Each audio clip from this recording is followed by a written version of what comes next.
played quite a lot this season for PSG. He can play on the left-hand side too. He can play as a second striker, a bit deeper.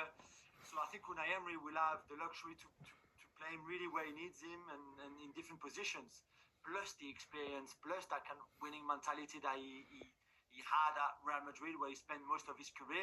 I think this is good. And again, it's a loan. So from an Aston Villa point of view, yes, you pay his wages and it's quite a lot of money, but you don't really invest too much in him for the longer term. So I think it's a great coup again. It's the depth that you mentioned earlier with your colleague. It's another player with great experience and Champions League pedigree that I think Villa and Emery will use between now and the end of the season.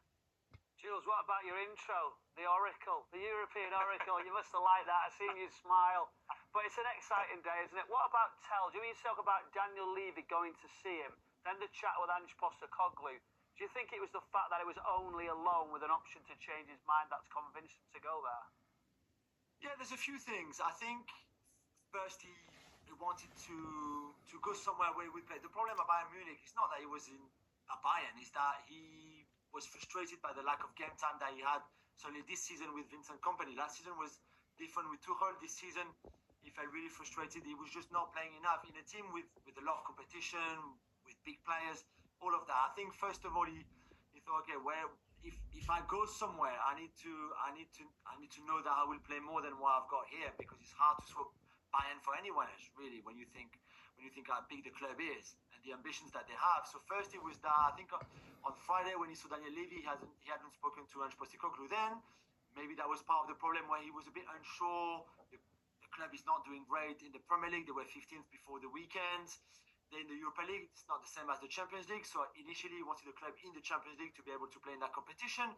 So there was a few factors, really. And I think the chat with Ange on where he will play him, how they will play, the whole philosophy and mentality at the club, I think really convinced him. And he will play. He will play, I think, quite a lot, much more than he would have done by staying at Bayern. That also made a difference.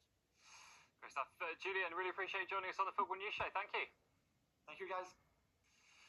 Michael, if we take a look at Tell's stats this season for Bayern Munich, as Jules was alluding to, not really played a great deal. What we got? 14 games, 456 minutes, no goals, 1 assist. Are Spurs taking a bit of a risk here?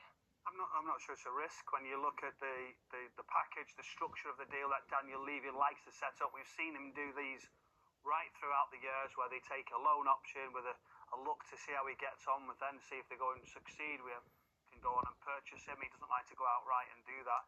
He needs to be certain. I think what he's got here is a player who can adapt, who can run with the ball, who can create different things. And I think for Ange Postecoglou, he can go from the wider areas, not just central. He might start off in the central position, but the rotation is there. They've got some good attacking flair, we know that.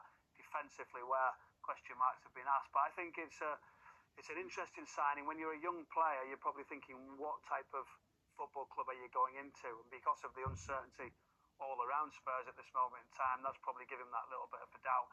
They'd have explained, we're going to give you a platform, and then you can go on from there. Yeah, Phil, there seemed to be a lot of pressure from the fans for Spurs to spend money in this transfer window. Do you think they've done enough? Well, I think when you talk about a risk then, I think Spurs are in a position where they might have to take a bit of a risk now and again. They've obviously had their issues defensively this season, albeit they've had a lot of injuries. They've sustained a lot of injuries. There's no getting away from that. Ange Postecoglou has had to deal with a lot behind the scenes.